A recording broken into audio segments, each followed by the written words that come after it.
jahilan nyawani gendruwo. Umeta nyawane jin.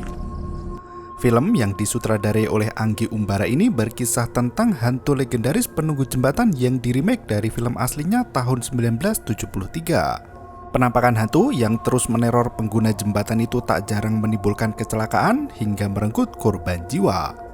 Kisah kali ini menguak perjalanan hidup seorang wanita yang berakhir tragis karena ulah orang tercinta. Kematian wanita itu membawa dendam kesumat dan jadi hantu penunggu jembatan. Arwahnya mati tak tenang hingga terus menghantui sebelum keadilan ditegakkan. Apa yang sebenarnya terjadi selama hidup? Berikut cerita.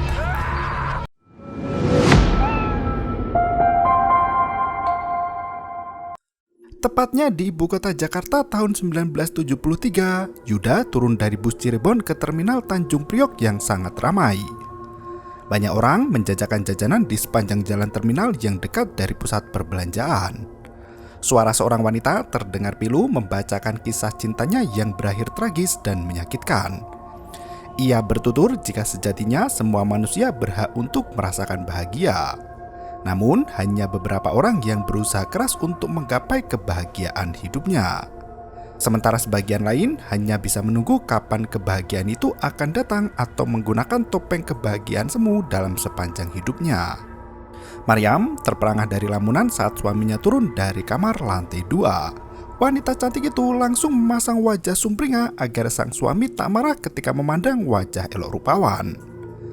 Di tempat lain, Yuda berjalan kaki mencari alamat dan singgah di warung makan terdekat. Ia mengucap salam yang langsung disaut oleh Mbak Sri yang berjualan di sana. Akhirnya jodohku datang juga. Tanpa basa-basi, Yuda menanyakan alamat rumah nomor 19 yang tertulis dalam secari kertas. Karena belum menikah di usia senja, Mbak Sri langsung melancarkan aksinya menggoda pria tampan lagi kekar. Ia berkata jika bintangnya itu Virgo karena lahir di bulan ke-9. Ucup yang hendak menenggak teh panas sampai menyembur ke arah bangkotan yang meladeni pesanannya.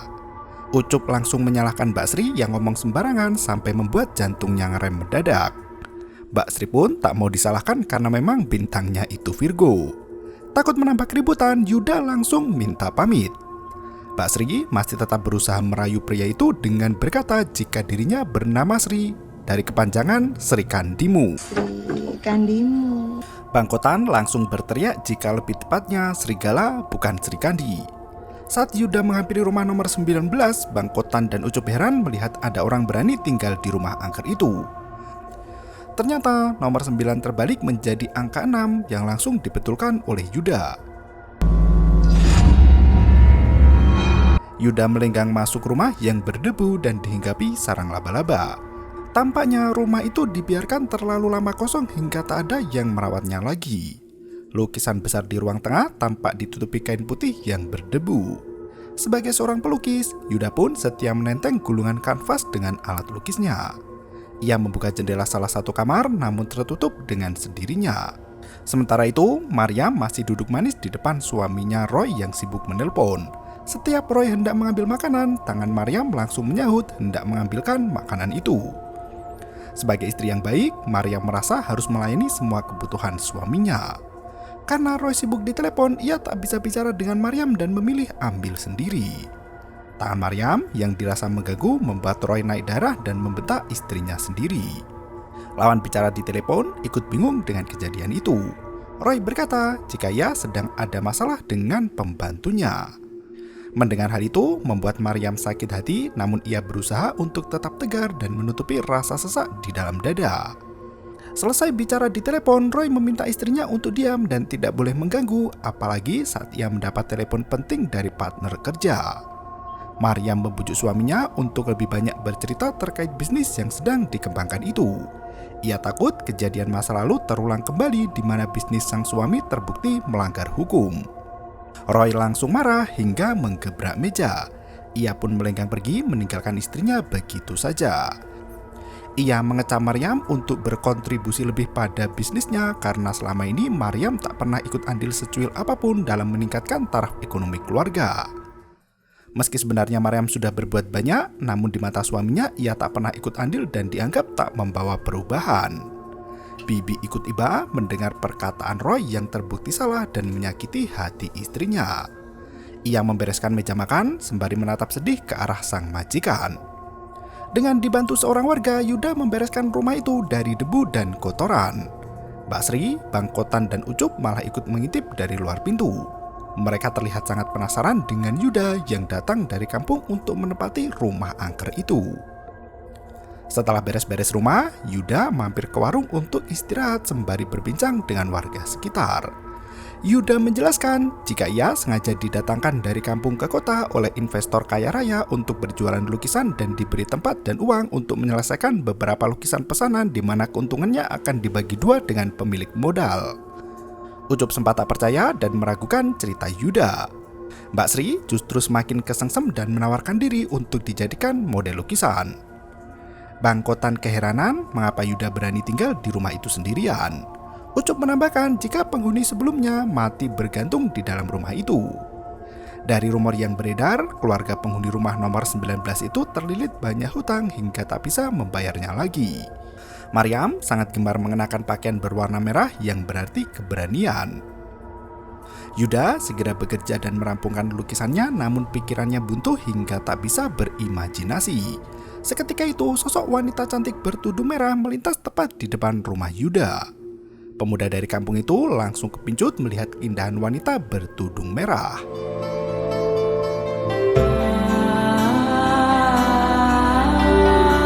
Yuda buru-buru lari keluar rumah untuk menghampiri sosok wanita pujaan hati. Ia ingin sekali berkenalan dengan wanita elok nan rupawan itu. Adegan berganti di mana sebagai bisnismen ternyata Roy terlilit hutang sangat banyak di lintah darat berbunga. Saat Roy masuk ke ruangan, Oji tengah mengeksekusi seorang debitur yang gagal bayar. Ia membungkam mulut pria itu dan memotong lidahnya sebagai peringatan bahwa hutang harus tetap dibayar meski dunia akan kiamat sekalipun. Setelah eksekusi, Roy dipaksa masuk dan menyaksikan sang debitur yang terluka parah. Ia memberikan segepok uang dalam amplop yang berisi cicilan hutang dari transaksi sebelumnya. OJ menegaskan pembayaran hutang Roy belum lunas, sementara Roy sudah mau meminjam uang lagi dalam jumlah sangat banyak. Ia memastikan jika hutangnya itu akan segera dilunasi setelah menang tender pemerintah. Ia terpaksa meminjam sekoper uang untuk digunakan sebagai pelicin proyek. Mengetahui istri Roy masih muda dan rupawan, OJ memaksa Roy untuk menjaminkan istrinya. Jika ia tak bisa bayar hutang, maka Maryam harus menjual diri untuk melunasi semua hutang suaminya itu. Setelah setuju, ia memberikan surat perjanjian hutang piutang yang langsung ditandatangani oleh Roy. Satu tas hitam berisi uang lembaran Rp500 dikeluarkan dari lemari sebagai uang pinjaman untuk Roy. Sementara itu, Maryam menangis di atas pusara sang ayah Edi Sunyoto yang telah wafat sejak lama. Maryam mengaku sangat merindukan ayahnya itu. Yuda mengikuti Maryam hingga sampai di kuburan dan terus mengikuti hingga sampai ke rumahnya. Tak berselang lama, tukang pos memberi surat untuk Roy yang kebetulan sedang tidak berada di rumah. Maryam duduk di teras sembari memangku kucing hitam peliharaannya yang bernama Cleo. Yuda tak mau kehilangan momen berharga dan langsung melukis di selembar kertas. Di tempat lain, Roy sudah kembali ke kantor dengan membawa satu tas uang. Ia menyerahkan uang itu pada Pak Rudi untuk dijadikan sebagai pelicin proyek. Rudi bersumpah setelah uang itu sampai ke tangan berwenang, tender sudah pasti dimenangkan oleh Roy. Yuda masih melanjutkan menggambar hingga Maryam muncul di belakangnya. Ia bertanya mengapa matanya dilukis sangat sayu. Maryam tahu jika pria itu mengutit secara diam-diam. Yuda langsung menjelaskan jika ia seorang pelukis yang butuh inspirasi untuk menyelesaikan proyek lukisannya. Ia meminta maaf pada Maryam yang disambut dengan senyuman hangat. Yuda menunjukkan hasil sketsa lukisannya hingga akhirnya Maryam pun percaya. Ia meminta Yuda untuk melukis dirinya bersama suami tercinta. Yuda tampak kecewa karena ternyata wanita cantik di depannya itu sudah bersuami. Yuda bersedia melukis, namun ia meminta Maryam untuk bersedia dijadikan model dalam lukisannya. Maryam tak langsung menerima dan berkata jika ia harus izin dulu dengan suaminya. Saat malam tiba, Roy akhirnya pulang juga. Maryam sudah menunggu di meja makan dan menyambut sang suami dengan senyuman manja. Ia langsung meminta izin pada suaminya untuk memesan lukisan yang bisa menghiasi dinding rumah mereka. Dalam kondisi ekonomi yang terjepit, Roy langsung menolak dan menegaskan jika ia tidak bisa menghamburkan uang untuk kesenangan semata. Maryam menegaskan jika lukisan itu tidak dibayar dengan uang. Roy sama sekali tak tertarik dan menyerahkan segala keputusan pada istrinya. Tampaknya Maryam gagal mengajak sang suami untuk ikut dilukis juga. Esok harinya, Maryam pergi ke rumah Yuda untuk jadi model lukisnya. Mereka saling berkenalan untuk mencairkan suasana. Melihat banyaknya lukisan di sana, Maryam semakin yakin bahwa Yuda memang pelukis profesional. Ia memberikan foto sang ayah dan berkata ingin dilukis bersama sosok ayahnya yang telah tiada. Naasnya, foto itu telah usang dan robek sebagian. Maryam mengenang kehidupan sang ayah yang selalu menjunjung tinggi martabat perempuan. Sebagai pejuang perang, ayah selalu berpesan agar anak perempuannya itu menjadi wanita tangguh dan kuat karena dunia ini terlalu kejam untuk seorang wanita. Selain mengajarkan bela diri pada Maryam, sang ayah juga mengajarkan berbagai ilmu pertahanan diri termasuk simpul tali. Sembari berbincang lama, mereka berjalan menyusuri tepi sungai hingga waktu berlalu begitu cepat. Seiring bergantinya hari, hubungan mereka semakin dekat seolah benih cinta mulai tumbuh di hati. Saat itu, Roy menelpon dari kantor untuk berbicara dengan istrinya. Bibi mengangkat telepon itu dan berkata jika majikannya sedang dilukis di rumah pelukisnya selama beberapa hari terakhir. Roy langsung merasa curiga dan memaksa Bibi untuk menjawab semua pertanyaannya. Mengetahui Maryam hanya berdua saja di rumah si pelukis, Roy langsung murka dan marah besar. Malam harinya sebelum pulang kerja, Oji mengirim 2 ajudan untuk membawa Roy ke markasnya. 2 pria kekar itu memaksa Roy untuk ikut ke mobil mereka dan disiksa sepanjang perjalanan. Oji menagih janji Roy untuk membayar hutangnya dengan segera. Roy meminjam telepon untuk menghubungi Rudy dan bertanya perihal uang pelicin itu. Rudy memberi kabar buruk jika kantornya sedang dilakukan audit besar-besaran. Banyak pejabat masuk bui atas tuduhan penyelewengan dana hingga akhirnya proyek tender dibatalkan secara sepihak. Rudy sendiri sudah mendapat panggilan dari polisi di mana suara sirene terdengar berhenti di depan rumahnya. Rudy menutup telepon bersiap untuk menyusul masuk bui. Roy tak bisa berbuat apapun karena uangnya tak ada di tempat. Oji terpaksa mengambil tindakan memotong jari kelingking Roy sebagai hukuman. Roy berteriak jika ia bisa menjual rumah istrinya untuk melunasi semua hutang. Oji memperingatkan bahwasannya ia masih memberi kesempatan dan keringanan untuk Roy. Jika pria itu tidak menepati janji untuk menjual rumah, maka nyawa Roy yang akan menjadi ganti. Di tempat lain, Maryam diantar Yuda sampai di depan rumah karena lukisan sudah selesai dibuat. Yuda menawarkan diri untuk masuk ke dalam agar bisa memasang lukisan itu. Maryam menolak karena suaminya belum pulang. Ia tak mau terjadi fitnah yang merusak keharmonisan keluarga. Meski berat berpisah, Yuda merelakan Maryam pergi memasuki rumah tanpa dirinya. Sebelum Maryam masuk rumah, Yuda berkata jika semua orang berhak bahagia dengan cinta. Maryam tertawa dan berkata jika cinta ada pasang surutnya seperti lautan. Roy telah menikahinya atas nama cinta dan membuat Maryam tetap setia. Sesampainya di dalam rumah, Maryam menyembunyikan tangisan dari patah hatinya sendiri. Ia berusaha melawan perasaannya sendiri dan mengambil perkakas untuk memasang lukisan. Tanpa ia sadari, pesuruh Oji sudah mengintai untuk menyakiti Maryam. Tepat setelah memajang lukisan di atas tembok, Maryam menyadari ada seseorang di balik pintu. Ia memeriksa tempat itu, namun orang itu telah pergi. Maryam memanggil kucingnya Cleo untuk memberinya makan malam. Saat berjalan ke arah meja makan, tiba-tiba penggalan kepala kucing hitam itu tersaji di atas piring dengan bersimbah darah. Mendengar suara teriakan Maryam, Yuda langsung masuk ke rumah itu dan memeluk Maryam yang menangis histeris. Bibi berlari ke ruang tamu memeriksa apa yang terjadi pada majikan wanitanya itu.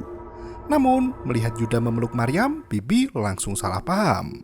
Maryam memaksa Yuda untuk segera pergi agar tidak terjadi fitnah yang merugikan mereka berdua. Meski hatinya kalut melihat kondisi Maryam, Yuda terpaksa pulang ke rumahnya demi keselamatan wanita pujaan. Tak berselang lama, Roy pulang ke rumahnya dan menyadari ada lukisan baru di atas meja. Ia melihat lukisan sang istri bersama ayah mertua dan mengusap lembut wajah cantik istrinya itu. Dalam hatinya berkata, jika nasib Maryam begitu malang karena harus dijadikan jaminan hutang. Saat hendak naik ke lantai 2, Roy melihat Mariam menangis sendirian di anak tangga. Ia mengungkapkan jika kucing mereka Cleo dibunuh seseorang dan kepalanya diletakkan di atas meja makan. Melihat Mariam ketakutan, Roy langsung membujuk istrinya untuk menjual rumah itu sesegera mungkin. Mariam menolak dan mendesak suaminya untuk meminta bantuan polisi. Roy kesal karena istrinya tak mau menurut dan mulai menuduh Mariam main serong dengan pelukis. Roy justru mendesak istrinya agar mau menjual rumah itu agar bisa membayar hutang. Ternyata rumah milik Roy itu dibangun di tanah warisan ayah Mariam. Wanita itu menangis karena tak rela tanah dan rumah dijual demi menutup hutang suaminya. Oji mulai berencana untuk membunuh Mariam agar warisan tanah jatuh ke tangan Roy. Mereka berencana membunuh Mariam dan mengkambing hitamkan si pelukis agar dituduh sebagai tersangka pembunuhan. Roy sama sekali tak peduli karena hutang yang melilit sudah memberatkan hidupnya sendiri. Oji meminta Roy untuk tidak pulang selama 2 hari agar pesuruhnya bisa beraksi dengan tenang. Malam itu juga penyusup mulai masuk ke rumah Yuda dan Mariam. Di waktu yang sama Roy pergi keluar kota sesuai mandat dari bos bank pelecit Oji. Yuda dan Mariam dibekap sampai pingsan dan dibawa ke antah berantah. Roy yang menginap di hotel pun teringat masa kenangan indah bersama istri tercinta. Roy sampai ketiduran dan memimpikan pernikahan indahnya bersama Mariam. Saat terbangun, ia menelpon Oji dan membatalkan rencananya untuk membunuh Mariam. Ia berkata masih sangat mencintai istrinya itu. Oji berkata jika Mariam sudah dibawa dan dalam keadaan pingsan. Karena Roy terus memohon, akhirnya Oji memberi waktu 1 minggu. Jika dalam waktu seminggu Roy tidak bisa melunasi hutangnya 2 kali lipat, maka nyawa Mariam terpaksa dihabisi dan sertifikat rumah beserta tanah akan langsung dijual. Roy langsung menyanggupi persyaratan dari bos bank pelecit itu dan Oji jelas kegirangan. Bak dapat durian runtuh, ia berniat menjadikan Mariam sebagai pekerja seksual selama seminggu di sandraan. Mereka memaksa Mariam dan menggilir tubuhnya hingga teriakan wanita itu membangunkan Yuda. Saat Mariam diperkosa, Yuda juga digauli oleh Oji yang kebetulan memang doyan jeruk. Dalam kondisi kepepet, Mariam mulai melawan dan berusaha sekuat tenaga untuk melarikan diri. Wanita itu berhasil kabur dan lari masuk ke dalam hutan. Yuda ikut mengejar dan melindungi Mariam dari tangkapan para preman. Tanpa kenal ampun, mereka menghunus perut Yuda menggunakan pisau tajam dan kembali bermain-main dengan si cantik Mariam. Sesampainya di sebuah jembatan, Mariam meminta tolong pada mobil yang melintas di hadapannya. Naasnya, mobil itu dikendarai oleh Oji yang sengaja mencari menggunakan kendaraan karena Mariam terus melawan. Mereka terpaksa membunuh wanita itu dan menyeburkannya ke sungai di bawah jembatan. Meski tubuhnya tertusuk pisau, Yuda masih bisa berjalan pelan dan melihat semua kejahatan yang dilakukan Oji. Setelah mereka semua pergi, Yuda jatuh pingsan di tepi jalan dan ditolong oleh warga yang melintas. Pagi harinya, ia dibawa ke kantor polisi untuk dimintai keterangan. Ia tak bisa melihat wajah orang yang membunuh Mariam, yang ia tahu hanya 3 pria berbadan tinggi kekar. Kematian Mariam sontak menjadi buah bibir di kalangan masyarakat. Anggota polisi mencari mayat Mariam yang dilempar di jembatan Ancol namun tak kunjung ditemukan. Selang beberapa hari kemudian, Yuda kembali melukis di rumahnya di mana ia tak bisa berhenti membayangkan sosok Mariam. Ia terus melukis wajah ayu wanita pujaan hati yang setia membayangi. Yuda tak bisa berhenti menangis karena merasa bersalah tak bisa menyelamatkan Mariam dari serangan para penjahat. Seketika itu, sosok Mariam kembali muncul di depan pintu memperhatikan Yuda yang tengah bersedih.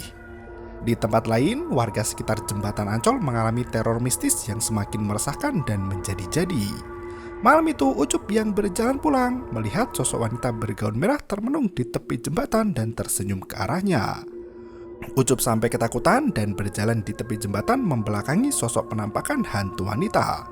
Hansip Jupri menepuk pundak Ucup yang ketakutan hingga membuat pria itu berteriak histeris. Ucup menuturkan jika ia baru saja melihat setan di tepi jembatan. Apalagi ada bau anyir yang menyeruak pertanda setan itu sudah dekat. Sementara itu, Roy sudah kembali ke rumahnya dan melihat kucingnya hidup kembali namun dengan tubuh bersimbah darah. Pria itu sangat ketakutan hingga merangkak mundur menabrak meja makan. Saat berdiri, ia melihat kepala Mariam terpenggal dan diletakkan di atas meja makan. Roy sampai terbangun dari mimpi buruk itu dan setelah tersadar, Roy memeriksa sekitar kamar yang ternyata pagi harinya di warung, Ucup menceritakan kisah mistis yang dialami di jembatan Ancol. Ia mengaku melihat penampakan hantu wanita yang disebut si manis karena tak berani menyebut namanya. Menurut kepercayaan orang sekitar, jika nama hantu itu disebut, bisa jadi sasaran kemarahan hantu itu nanti malam. Pak RT pun mengaku pernah melihat perempuan bergaun merah di pinggir jembatan. Ia menghentikan sepeda untuk menyapa wanita itu, namun saat diamati, kaki hantu itu melayang tidak menapak ke tanah. Di tempat lain, Oji menagih hutang Roy yang tak kunjung dilunasi.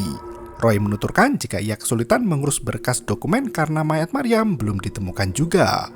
Ia juga tak bisa mengurus akta kematian karena jasad Maryam juga belum dikebumikan. Karena tempo sudah melebihi batas 2 minggu, Oji mendesak Roy untuk segera melunasi semuanya paling lambat dalam tempo 1 bulan ke depan. Ia mengancam akan menarik mobil Roy jika tak kunjung melunasi hutangnya. Malam itu, hantu si manis kembali melancarkan aksi balas dendamnya. Seorang preman yang bekerja untuk Oji tak sadar melihat kecantikan hantu wanita itu dan menawarkan diri untuk mengantarnya pulang. Mereka naik motor hingga sampai di jembatan Ancol. Wanita itu minta berhenti dan menuju ke arah sungai sembari berkata jika rumahnya ada di sana. Sosok wanita yang dibonceng menghilang dalam satu kedipan mata yang membuat preman itu ketakutan.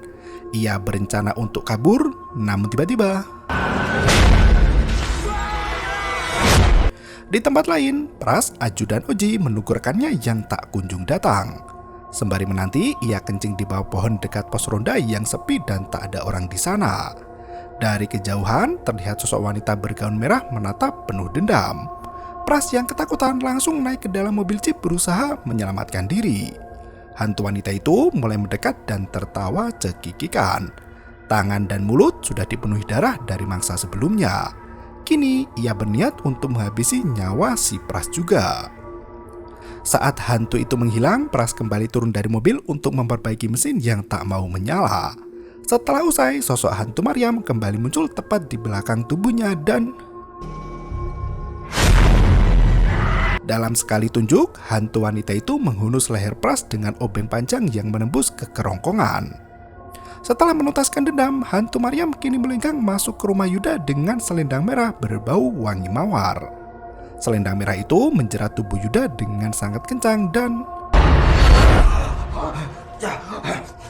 saat terbangun, Yuda bisa melihat dengan jelas pintu kamarnya terbuka diikuti derap langkah kaki yang basah melangkah di depan mata.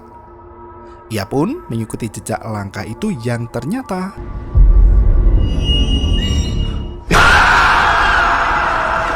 Yuda lari sampai di jembatan Ancol dan dicegat oleh hantu Maryam yang memendam amarah haus darah. Tubuh pria itu diikat dengan selendang merah kencang dan dibawa mendekati hantu Maryam. Seketika itu, Yuda kembali terbangun dari mimpi buruk yang terus menghantui. Pagi harinya, jasad Pras dan rekannya ditemukan menggantung di atas jembatan dengan bau busuk yang menyengat tajam. Oji mulai panik mendengar kabar hantu Maryam yang menewaskan 2 anak buahnya. Ia mencari siasat untuk melindungi diri agar tidak jadi korban berikutnya. Sementara itu, Yuda berada di warung berbincang dengan Ucup membicarakan arwah Maryam yang masih penasaran. Yuda meyakini Maryam tidak akan bisa membunuh manusia jika tak ada sebabnya. Ucup berbisik jika 2 korban hantu si manis adalah anak buah Bang Oji, juragan rentenir di kawasan mereka. Dari dulu, anak buah Oji aktif jadi preman dan menjaga kawasan pasar tradisional dan menarik uang retribusi pada penjual di sana. Di rumah Maryam saat malam menjelang, Bibi melihat jejak kaki berdarah yang menuju ke lantai 2. Ia mengikuti jejak berdarah itu yang ternyata saking terkejutnya, Bibi terguling di anak tangga hingga terluka berat. Hantu si manis kembali melancarkan aksi balas dendamnya untuk membunuh anak buah Bang Oji yang bernama Jaka. Saat pria itu mandi, hantu wanita menyelinap masuk ke dalam rumah dan mengetuk pintu toilet. Merasa kesal dengan suara ketukan pintu itu, Jaka langsung memakai handuk untuk memberi pelajaran pada orang yang mengerjainya.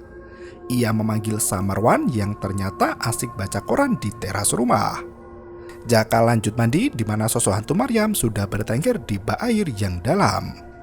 Sosok hantu wanita itu menggenggam pisau tajam dan menghabisi nyawa Jaka dalam sekali tebas. Samarwan menyusul ke kamar mandi setelah mendengar teriakan di sana. Ngerinya, darah segar mengalir dari dalam kamar mandi membasahi lantai rumah Jaka. Sosok Maryam muncul dengan suara lengkingan tawa yang khas bersiap untuk membunuh semua antek bang pelecit yang tega menghancurkan hidupnya itu. Samarwan berlari kian kemarin namun hantu Maryam terus menghadang di setiap penjuru. Tak mau menunggu lama, Maryam menjerat leher Samarwan dan memenggal kepalanya dengan sangat mudah. Selang beberapa jam kemudian, Oji datang ke rumah Jaka yang ternyata 1915. Ia berteriak memanggil Gito yang langsung kabur melarikan diri keluar kota. Ia menggunakan mobil milik Jaka dengan harapan bisa memulai hidup baru di perantauan. Saat hendak menyalakan rokok dengan api di mobilnya, sosok hantu Maryam sudah duduk manis di kursi penumpang membuat Gito terkejut bukan kepalang.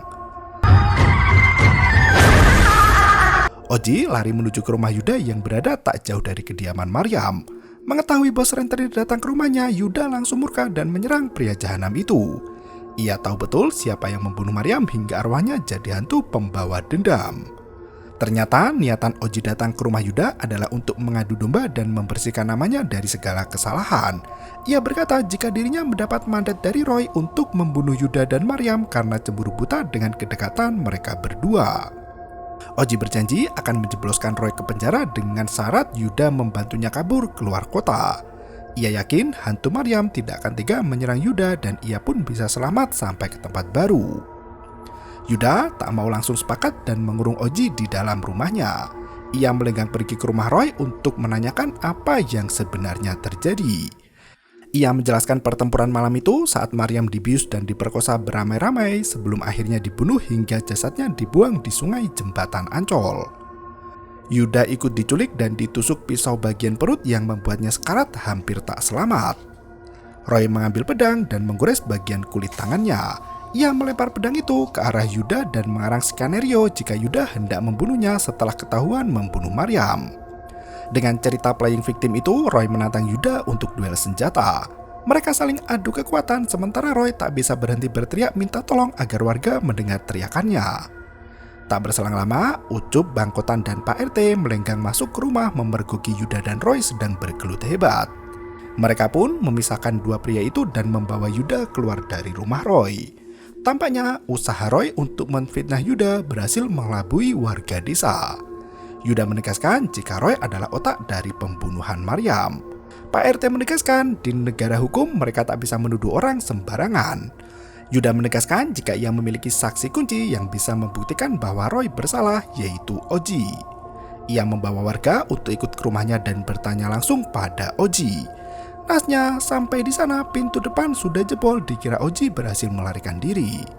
Yuda menyalakan semua lampu di rumahnya dan diikuti warga yang melangkah masuk ke dalam. Samar-samar terlihat bayangan tubuh Oji yang melayang di gudang. Ternyata pria itu sudah tak bernyawa dengan jasad bergelayutan. Yuda semakin terpojok karena dituduh membunuh Oji di rumahnya sendiri. Ia sendiri tak tahu bagaimana bisa pria itu mati di dalam rumahnya dengan pintu terbuka lebar. Ucup yang ikut menengok justru berkata jika semua itu adalah ulah hantu Maryam yang hendak membalaskan dendam. Seketika itu, Mbak Sri yang pakai masker kecantikan wajah membuat Ucup jantungan hingga berteriak histeris. Mbak Sri yang melihat jasad Oji langsung pingsan membuat semua orang kerepotan. Yuda pun ngacir pergi agar tidak dijadikan tersangka karena posisinya kini serba salah. Pagi itu, mayat Jaka dan Samarwan menggelayut di atas jembatan Ancol. Serangkaian insiden kematian terus melanda hingga membuat keresahan warga semakin meningkat. Yuda memilih untuk pergi dari rumahnya menenangkan diri. Sementara itu, Roy ditahan di dalam rumahnya sendiri. Polisi masih menyelidiki serangkaian kematian yang terus meneror warga. Malam harinya, Bangkotan yang berjaga di warung sendirian ketiduran di atas meja sembari mendengarkan radio. Entah mengapa radio mati dengan sendirinya. Sosok si manis tiba-tiba sudah duduk di depannya dan meminta dibuatkan kopi. Bangkotan tak berani menatap wajah hantu itu dan langsung membuat kopi manis sesuai pesanan. Sambil tertawa cekikikan, hantu itu mengungkapkan jika ia hendak meminta maaf pada warga jika kemunculannya menimbulkan masalah. Tak berselang lama, hantu itu menghilang dengan kondisi gelas kopi telah kosong. Bang Kotan merasa lega tanpa tahu jika sosok si manis masih berdiri di sampingnya. Ia memberikan sejumlah uang untuk membayar kopi itu. Setelah diterima, uang itu berubah menjadi potongan jari manusia lengkap dengan cincin batu akinya. Bang Kotan langsung lari ke dalam rumah takut setengah mati. Sementara itu, Roy mengemasi pakaian ke dalam koper berencana untuk menyelinap pergi. Ia mendengar suara gemuruh di atas plafon kamar dan naik ke atas meja untuk memeriksa. Ternyata Roy berlari ketakutan hingga membuat dua polisi yang berjaga kebingungan. Ia berkata jika di atas plafon kamar ada hantu. Dua polisi itu langsung pergi memeriksa kamar si Roy. Saat Roy hendak kabur, seorang pria menodongkan pistol memaksa pria itu untuk masuk ke dalam mobil. Di dalam mobil itu duduk seorang konglomerat yang menginvestasikan uangnya pada Oji untuk diputar. Ia adalah Bang Cuki, pemilik berbagai macam perusahaan besar di Indonesia. Ia mengaku menyesal menginvestasikan uang pada bank pelcit yang membuat dompetnya boncos. Bukannya dapat untung, balik modal pun tidak. Karena Oji dan komplotannya telah mati, kini semua utang jadi tanggung jawab Roy untuk melunasi. Cuki menunjukkan foto keluarga Roy di mana ibu dan dua adiknya masih hidup. Ia mengancam hendak membuat mereka sengsara jika Roy tidak melunasi semua hutangnya. Roy tak bisa bergeming lagi dan menyanggupi semua permintaan Cuki. Untuk mengatasi permasalahan hantu, Cuki meminta ajudan Igor untuk mencari dukun terbaik. Ia masih membuka jalan untuk Roy agar bisa bekerja keras menghasilkan uang dan membayar setoran hutang piutangnya. Malam itu juga mereka membawa Roy bersama dukun sakti bernama Mbah Keling untuk mengatasi arwah Maryam yang sangat ganas. Dengan berbagai macam sesaji dan mantra, Mbah Keling berhasil memanggil arwah Maryam di ujung jembatan Ancol. Angkara murka membuat arwah Maryam sangat kuat hingga semua japa mantra Mbah Keling tidak mempan untuknya. Bingung harus bagaimana, Mbah Keling langsung lari meninggalkan Igor dan Roy di sana. Igor menembakkan beberapa peluru namun hantu wanita itu menghilang secepat kilat. Maryam mulai menyerang saat lawannya lemah dan berhasil menggorok lehernya. Kini giliran Roy yang jadi sasaran terakhir. Maryam berjalan mendekati Roy yang bersujud minta ampun. Dari kejauhan Yuda berteriak hentikan Maryam dan berkata jika ia sudah tahu semuanya. Ternyata selama ini Maryam belum mati, melainkan hidup di rumah kosong tepi sungai. Ia berhasil selamat setelah dilempar dari jembatan Ancol dan mulai merencanakan pembalasan dendam. Yuda mengetahui mengapa foto arwah Maryam terpotong sebagian karena pria itu adalah komandan pasukan khusus yang mengajarkan berbagai cara mempertahankan diri di tengah gempuran perang. Maryam berkata, jika ia bisa membuat musuhnya takut, maka ia sudah setengah menang. Ia sengaja menyamar jadi hantu untuk menyutkan nyali musuh-musuhnya. Ia melakukan semua aksi dengan rapi hingga tak bisa diketahui triknya. Menyadari istrinya masih hidup, Roy langsung merayu wanita itu dan berjanji akan merubah sikap. Ia menyalahkan Yuda yang membuat hatinya terbakar api cemburu. Yuda pun menjelaskan jika dirinya tidak pernah berniat merebut Maryam dari Roy karena ia menghargai hubungan pernikahan. Yuda berkata bahwa Roy lah yang membiarkan Maryam diculik oleh komplotan Bang Pelcit. Maryam menangis sejadinya mengetahui kenyataan pahit dalam hidupnya itu. Roy masih bersimpuh dan mengungkapkan perasaan cintanya pada Maryam. Ia sengaja mengungkit kenangan manis mereka berdua hingga membuat hati Maryam luluh kepadanya. Saat mereka hendak berpelukan, Yuda diserang oleh pesuruh Cuki. Maryam menangis melihat kejadian itu dan membunuh pria utusan Cuki itu. Dari belakang, Roy menghunus tubuh istrinya demi melunasi hutang-hutangnya dan membebaskan keluarganya dari ancaman Cuki. Ia terpaksa membiarkan Maryam tetap mati agar keluarganya sendiri tetap bisa hidup dengan tenang. Yuda tak terima dengan itu semua dan membunuh Roy menggunakan batu. Maryam pun mati di pangkuan Yuda yang langsung dilarung ke dalam sungai. Setelah kejadian itu, Yuda dipenjara atas tuduhan pembunuhan berantai. Sementara lukisannya tentang si manis jembatan Ancol menjadi mahakarya yang dikenang banyak orang. Bang Cuki sudah berhasil menguasai tanah dan rumah Maryam. Namun di malam saat berkunjung ke sana, sosok hantu wanita itu muncul kembali dan adalah kematian. Bertahun-tahun setelah kejadian itu, cerita angker jembatan Ancol masih tetap menghantui warga. Malam itu, seorang wanita baru pulang kerja berjalan sendirian melewati jembatan. Ia dihampiri tukang becak yang menawarkan untuk memberi tumpangan. Saat gadis itu duduk di atas becak, ternyata Abang bisa gak sih nggak usah gini? sontak gadis itu lari ketakutan sembari berteriak setan, dan film pun berakhir. Meski penampakan hantu yang disajikan tidak lebih ngeri dari aslinya, kisah tragis dalam film ini memang tiada dua. Plot terjalin rapi dari babak pertama hingga membentuk twist mengejutkan. Integrasi adegan komedi yang diisi oleh 3 karakter membuat film terasa singkat dan tidak bosan mengikutinya. Cerita asli dari legenda hantu si manis jembatan Ancol pun masih simpang siur dan beraneka ragam. Namun keangkeran jembatan tersebut masih bisa dibuktikan kala melenggang di jam tengah malam. Hingga saat ini jembatan Ancol masih menjadi salah satu lokasi angker di Jakarta Utara. Tempat itu jadi momok menakutkan bagi pengendara motor yang melintas di malam hari. Di sisi lain, pesan moral tentang keberanian dan ketangguhan wanita patut diapresiasi. Dialog dalam naskah berulang kali mengatakan jika dunia terlalu kejam untuk wanita. Hal itulah yang menjadi kata kunci dari keberanian sesungguhnya. Di era pertempuran gender, peran wanita kala itu dianggap remeh, receh, dan tidak berpengaruh. Sutradara pun tak mau menghilangkan kesan patriarki zaman Bari yang terlalu kuat hingga mengekang kebebasan wanita. Meski kini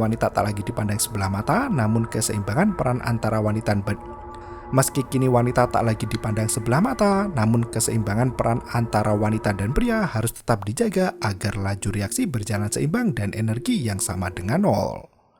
Terima kasih dan sampai jumpa.